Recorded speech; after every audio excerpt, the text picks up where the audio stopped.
Hello friends, welcome to my law channel Vinayaka law studies. हम यहाँ पे अपनी एआईबी की प्रिपरेशन स्टार्ट की हुई है, जिसमें हमने पहले एआईबी के प्रीवियस ईयर्स के क्वेश्चन देखे थे और अब हमने अपने कॉन्स्टिट्यूशन के क्वेश्चन देखे। कॉन्स्टिट्यूशन की क्लास हमारी आज और मंडे में रहेगी, संडे हमारा ऑफ रहता है। तो चलिए बिना टाइम वेस्ट करे हम अपने आगे के क्वेश्चन स्टार्ट कर लेते हैं। चलिए देख लेते हैं हम अपना आज के क्वेश्चंस। चलिए स्टार्ट कीजिए। चलिए हम आज के अपना पहला क्वेश्चन यानी क्वेश्चन नंबर 1 देख लेते हैं। Which amendment act to the constitution inserted fundamental duty to the constitution. संविधान के कौन से संशोधन में संविधान के मूलभूत कर्तव्यों को प्रविष्ट किया गया है? ऑप्शन देख लेते हैं। Option A 42 amendment, option B 48, option C 72 and option D 24। बताइए इसका राइट आंसर हमारा क्या रहेगा? इसका हमारा राइट आंसर रहेगा हमारा ऑप्शन ए 42। ठीक है, आप इसके आंसर ज़रूर कमेंट में मुझे बताइएगा ज़रूर, ताकि मुझे भी लगे कि आपका कितना अच्छा जा रहा है। ठीक है, नेक्स्ट आ जाते हैं अपने हम नेक्स्ट क्वेश्चन पे। The 25th amendment of the Indian constitution took place in which year. भारतीय संविधान का 25वां संशोधन किस साल में किया गया? ऑप्शन देख लीजिए। Option A 1971, option B 1972, option C 1974, option D 1977। बताइएगा इसका राइट आंसर हमारा क्या रहेगा? इसका हमारा राइट आंसर रहेगा हमारा ऑप्शन ए 1971। नेक्स्ट आ जाते हैं हम अपना क्वेश्चन नंबर 3 पे देख लेते हैं। Provision add to the administration to tribal areas in the state of Assam, Meghalaya, Tripura and Mizoram in which schedule of Constitution of India। भारतीय संविधान की किस अनुसूची में असम, मेघालय, त्रिपुरा और मिजोरम राज्यों के जनजातीय क्षेत्रों के प्रशासन के बारे में उपबंध है? ऑप्शन देख लेते हैं। Option A 3rd schedule, option B 8th schedule, option C 5th schedule, option D none of the above. बताइएगा कि इसका कौन सा राइट आंसर रहेगा? इसका हमारा राइट आंसर रहेगा नन ऑफ दीज, यानी इसका लास्ट वाला। ठीक है, अब चलिए नेक्स्ट आ जाते हैं हम अपने अगले क्वेश्चन पे। हमारा क्वेश्चन नंबर 4।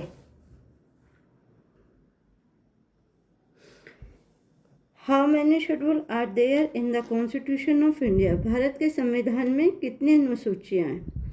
ऑप्शन देख लीजिए। Option A 10, option B 12, option C 11 and option D 9। ये बहुत ही इम्पोर्टेंट क्वेश्चन है। आपके कॉन्स्टिट्यूशन में शेड्यूल से क्वेश्चन बहुत सारे आते हैं और हमेशा ही आते हैं, इसलिए शेड्यूल्स की टोटल अनुसूचियाँ कितनी हैं ये भी बताइएगा और इन्हें अच्छे से पढ़िएगा भी। फिलहाल मैंने बताऊंगा भी, आप आंसर बताइएगा कि इसका आंसर क्या रहेगा, क्योंकि सबसे इजी क्वेश्चन है। चलिए इसका आंसर देख ही लेते हैं। इसका आंसर हमारा बी रहेगा 12। अब मैं आपको एक चीज़ बता देती हूँ कि हमारे जो शेड्यूल्स हैं उनमें हमारी 5th, 6th और 7 और 8 ये 4 शेड्यूल बहुत मोस्ट इम्पॉर्टेंट है। अभी जो हमने इससे पीछे क्वेश्चन देखा था, आप इसको देखिए, इसमें भी ये भी शेड्यूल्स है। इसमें हमारा आंसर नन ऑफ दिस। अगर हम यही क्वेश्चन आपसे ये पूछते हैं कि ये कौन से शेड्यूल में आता है, यानी कौन से अनुसूची में असम, मेघालय, त्रिपुरा और मिजोरम राज्य के जनजाति क्षेत्र के प्रशासन के बारे में बताया गया, अगर आपसे ये क्वेश्चन पूछा गया है और आंसर में है तो आपको इसका आंसर पता होना चाहिए। अगर इसकी हम बात करते हैं 6 शेड्यूल का क्वेश्चन है तो आप इस चीज़ को ध्यान रखिएगा। ये आपके 5 हो गया, 6 हो गया, 7 और 8 ये 4 शेड्यूल मोस्ट इम्पोर्टेंट है, यहाँ से क्वेश्चन आते ही हैं। इसलिए आपको हर शेड्यूल के बारे में पता होना चाहिए कि किस में क्या दिया है और कितनी अनुसूचियाँ हमारे यहाँ यानी कितने शेड्यूल हमारे कॉन्स्टिट्यूशन में दिए गए हैं। चलिए नेक्स्ट देख लेते हैं। इसका आंसर हमने देख लिया, इसका आंसर हमारा ऑप्शन बी रहा 12। नेक्स्ट आ जाते हैं हम अपने क्वेश्चन नंबर 5 पे। Which of the following language is not a part of English 8th schedule. निम्नलिखित भाषाओं में से कौन सी 8वीं अनुसूची का हिस्सा नहीं है? मैं आपसे बार बार बेटा यही बता रही हूँ कि शेड्यूल से क्वेश्चन बहुत आते हैं, इसलिए इन्हें थोड़ा ध्यान से देखिएगा। चलिए ऑप्शन देख लेते हैं। Option A Nepali, option B Sanskrit, option C Maithili and option D Rajasthani. बताइएगा इनमें से कौन सा 8th शेड्यूल का हिस्सा नहीं है, यानी कौन सी लैंग्वेज है जो 8th शेड्यूल में नहीं आती है। बताइए इसका राइट आंसर हमारा क्या रहेगा। इसका हमारा राइट आंसर रहेगा ऑप्शन डी राजस्थानी। राजस्थानी हमारे 8th शेड्यूल में नहीं आती है। जब आप लोग 8th शेड्यूल में जाएंगे और पढ़ेंगे तो उसमें बहुत सारी लैंग्वेज को डिफाइन किया गया है कि कौन कौन सी लैंग्वेज आती हैं, जिनमें हमारी राजस्थानी भाषा को नहीं दिया गया। ठीक है, नेक्स्ट चलते हैं हमारे क्वेश्चन नंबर 6 पे। Which article of the Constitution of India state that this constitution may be called the Constitution of India? भारतीय संविधान के किस अनुच्छेद में कहा गया है इस संविधान को भारत का संविधान कह सकते हैं? ऑप्शन देख लेते हैं। Option A article 1, option B article 2, option C article 393 and option D article 394। चलिए आप बताइएगा इसका राइट आंसर हमारा क्या रहेगा। इसका हमारा राइट आंसर रहेगा हमारा ऑप्शन सी आर्टिकल 393। चलिए जो बचे हुए आर्टिकल हैं हम उनके बारे में भी बात कर लेते हैं। अगर हम आर्टिकल 1 के बारे में बात करें तो इसमें क्या दिया हुआ है, इसमें name and territory of union दिया हुआ है।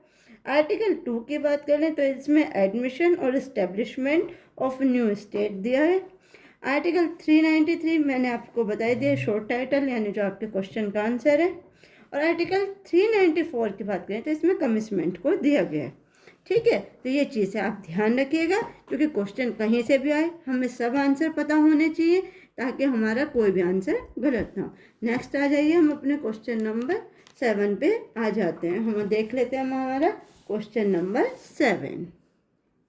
देख लीजिए, the President's rule under article 356 remains valid in an state for the maximum periods of. अनुच्छेद 356 के तहत राष्ट्रपति शासन किसी भी राज्य में अधिकतम अवधि के लिए वैध रहता है। यानी आपको ये बताना है कि आर्टिकल 356 के अंदर जो हमारा राष्ट्रपति शासन लगता है वो कितनी अवधि तक, यानी कितने टाइम पीरियड तक वैलिड है। ऑप्शन देख लेते हैं हम इसका। Option A 2 month, option B 3 month, option C 4 month and option D 6 month. बताइएगा इसका हमारा राइट आंसर क्या रहेगा। 7 का हमारा राइट आंसर रहेगा ऑप्शन डी 6 मंथ। नेक्स्ट आ जाइए अपने क्वेश्चन नंबर 8 पर। Unless approved by the resolution of both houses of parliament, the proclamation of president rule in state shall cease to operate after expiration of। संसद के दोनों सदनों द्वारा प्रस्तावना के अनुमोदित न होने की स्थिति में किसी राज्य में घोषित राष्ट्रपति शासन की अवधि के बाद समाप्त हो जाएगा। यानी कितने अवधि के बाद वो समाप्त हो जाएगा।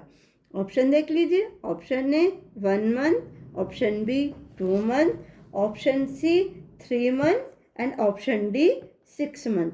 बताइएगा हमारा इसका राइट आंसर क्या रहेगा, यानी कब ये क्या हो जाएगा, हमारा समाप्त हो जाएगा। बताइए।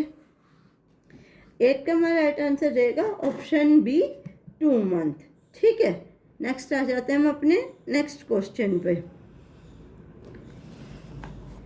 Which article makes Hindi in Devanagari script as the official language of the union? कौन सा अनुच्छेद देवनागरी लिपि में हिंदी को संघ की आधिकारिक भाषा बनाता है? बहुत इम्पोर्टेंट क्वेश्चन है। इस क्वेश्चन का आंसर मेरे हिसाब से तो आप लोगों को पता होना चाहिए क्योंकि देखिए ये बहुत मोस्ट इम्पोर्टेंट है। इस पर तो मैं राइट सर्कल भी करके दूंगी क्योंकि ये आप लोगों के लिए बहुत ही इम्पोर्टेंट रहेगा। बताइएगा हमारा इसका राइट आंसर क्या रहेगा। ये जिस जिस क्वेश्चन पे मैं आपको टिक लगा के दे रही हूँ वो आप याद रखिएगा, ये मोस्ट इम्पोर्टेंट क्वेश्चन है। इम्पोर्टेंट तो सभी हैं पर ये वे क्वेश्चन जो रिपीट होते हैं और बार बार आते हैं, इसलिए आपको ये क्वेश्चन पता होना चाहिए। चलिए इसका आंसर देख लेते हैं हम। इसका आंसर हमारा रहेगा option B, article 343।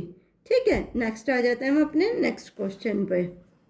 Question number 10, the chief election commissioner can be removed from his office. मुख्य चुनाव आयुक्त को उसके पद से हटाया जा सकता है किन परिस्थितियों में। ऑप्शन देख लीजिए। Option A, by president of India, Bharat के राष्ट्रपति द्वारा।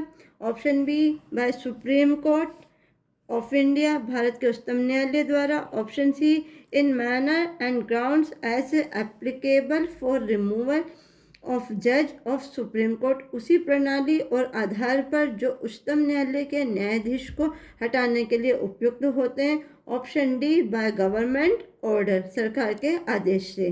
तो बताइए आपकी चीफ इलेक्शन कमीशन को कैसे हटाया जा सकता है उसके पद से। आपके सामने ऑप्शन है, ऑप्शन दीजिए, आंसर दीजिए, सॉरी। इसका हमारा राइट आंसर रहेगा ऑप्शन सी। ठीक है, नेक्स्ट आ जाइए अपने नेक्स्ट क्वेश्चन पे। Which among the following has the power to extend the functions of the state public service commission. निम्नलिखित में से किसमें राज्य लोक सेवा के आयोग के कार्यों का विस्तार कराने की शक्ति है। ऑप्शन देख लीजिए। Option A, the governor. Option B, the state legislature. Option C, the chief minister. And option D, the advocate general. बताइएगा इसका राइट आंसर हमारा क्या रहेगा। इसका हमारा राइट आंसर रहेगा option B, the state legislature, यानी राज्य विधान मंडल। नेक्स्ट आ जाइए क्वेश्चन नंबर 12 पे। क्वेश्चन 12 देख लेते हैं। The chairman of union public service commission is appointed by. संघ लोक सेवा आयोग के अध्यक्ष को किसके द्वारा नियुक्त किया जाता है। ऑप्शन देख लेते हैं। Option A, prime minister. Option B, president. Option C, speaker of Lok Sabha. And option D, committee of prime minister and vice president. बताइएगा इसका राइट आंसर क्या रहेगा।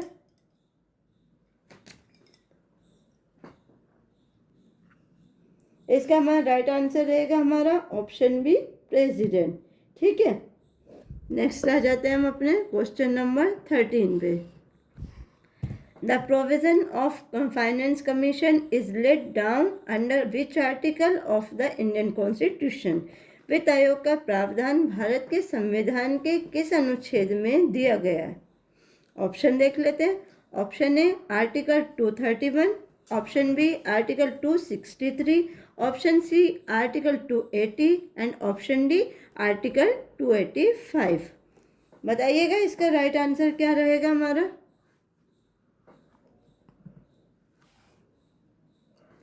इसका हमारा राइट आंसर रहेगा ऑप्शन सी, आर्टिकल 280। ठीक है, नेक्स्ट आ जाते हैं हम अपने क्वेश्चन नंबर 14 पे। The doctrine of full faith and credit is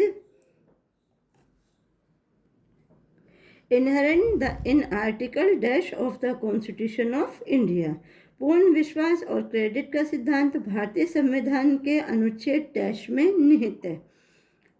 option देख लीजिए। Option A, 261। Option B, 368। Option C, 148। And option D, 256।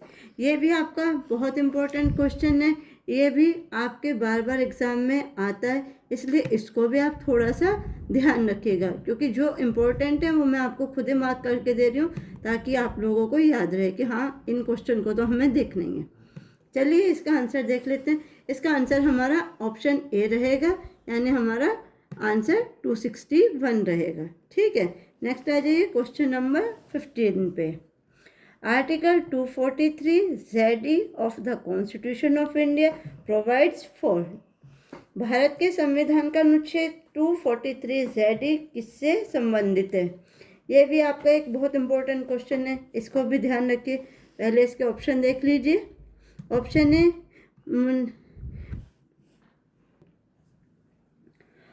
A municipalities नगर पालिका, option B district planning committee जिला योजना समिति, option C metropolitan planning committee महानगर योजना समिति and option D finance commission वित्तीय आयोग। बताइए इसका राइट आंसर क्या रहेगा। इसका हमारा राइट आंसर रहेगा हमारा option C metropolitan planning committee. ठीक है, नेक्स्ट आ जाते हैं हम अपने क्वेश्चन नंबर 16 पर। What is the retirement age of the high court जज। उच्च न्यायालय के न्यायाधीशों की सेवानिवृत्ति की आयु क्या है। ऑप्शन देख लीजिए। Option A 60, option B 62, option C 58 and option D 65। बताइए हाई कोर्ट के जज की रिटायरमेंट की एज कितनी होती है। बहुत अच्छा क्वेश्चन है ये भी, बताइएगा। इसका हमारा राइट आंसर रहेगा हमारा ऑप्शन बी 62। अधिकतर बच्चे इसमें 65 टिक करते हैं, जो हमेशा गलत हो जाता है। 65 सुप्रीम कोर्ट के लिए, 62 हाई कोर्ट के लिए। ये दोनों डिफरेंस आपको पता होने चाहिए, क्योंकि ये क्वेश्चन आते ही आते हैं। नेक्स्ट आ जाइए क्वेश्चन नंबर 17 पे। The qualification for the appointment of a governor is given under which article of the Indian Constitution? राज्यपाल के रूप में नियुक्ति के लिए योग्यताएं भारतीय संविधान के किस अनुच्छेद में दी गई हैं। Option A article 156, option B article 157, option C article 159 and option D none of the above. ये भी आपका बहुत, ये भी क्या, ये जितने भी क्वेश्चन हैं आपके सारे ही बहुत अच्छे हैं, और देखेगा आपको ये अपने एग्ज़ाम पेपर में ज़रूर मिलेंगे, क्योंकि मैं यहाँ आपको वो सब क्वेश्चन करा रही हूँ जो आपको नहीं मिलते और वो आते हैं, और फिर हमें ये लगता है कि ये क्वेश्चन कहाँ से आ रहे हैं। जब आपका पेपर हो जाए तो प्लीज़ देखिएगा, क्योंकि हम पेपर भी डिस्कस करेंगे ही, तो आप इसको ज़रूर देखिएगा, आपको ये क्वेश्चन ज़रूर मिलेंगे। इसका आंसर देख लीजिए। इसका आंसर हमारा ऑप्शन बी रहेगा आर्टिकल 157, जिसमें राज्यपाल के लिए जो अपॉइंटमेंट की जो हमारी क्या होती हैं योग्यताएं होती हैं उसके बारे में बताया गया है। नेक्स्ट आ जाते हैं हम अपने क्वेश्चन नंबर 18 पे। Which of the following amendment act of the Constitution provide for the appointment of one person as governor of two or more states? संविधान का कौन सा संशोधन अधिनियम एक व्यक्ति को दो या दो से अधिक राज्यों का राज्यपाल नियुक्त करने का अधिकार देता है। ऑप्शन देख लेते हैं। Option A second, option B third, option C fifth and option D 7th। इसका हमारा राइट आंसर रहेगा हमारा ऑप्शन डी 7th। नेक्स्ट आ जाते हैं हम अपना क्वेश्चन नंबर 19 पे, देख लेते हैं। Ordinance promulgated by president under article 123 of constitution of India shall cease operate after dash from the assembly of parliament. Bharat के संविधान के अनुच्छेद 123 के तहत राष्ट्रपति द्वारा लागू अध्यादेश संसद की पुनर्बैठक के डैश बाद से कार्यान्वयन से बाहर हो जाएगा। कितने दिन बाद, ये आप मुझे बताइए। ऑप्शन देख लेते हैं इसका। Option A 3 month, option B 6 month, option C 6 weeks and option D 15 days. बताइएगा ये इसका आंसर हमारा क्या रहेगा राइट आंसर। इसका हमारा राइट आंसर रहेगा हमारा ऑप्शन सी 6 वीक। और इसमें ना इस क्वेश्चन में एक प्रॉब्लम है कि इस क्वेश्चन में बच्चे अधिकतर क्या करते हैं 6 मंथ कर देते हैं, वो जल्दबाजी के में करते हैं, जबकि ऐसा नहीं करना चाहिए। क्योंकि आप क्वेश्चन को ना थोड़ा सा ध्यान से पढ़िएगा। आप जब इसे क्वेश्चन को पढ़ेंगे इसे समझिए और समझने के बाद आंसर दीजिए। इसका आंसर कभी भी 6 मंथ नहीं होता है, इसका आंसर 6 वीक्स होता है। ठीक है, नेक्स्ट आ जाइए अपने क्वेश्चन नंबर 20 पे। क्वेश्चन नंबर हमारा 20 क्या कहता है ये हम अपना देख लेते हैं।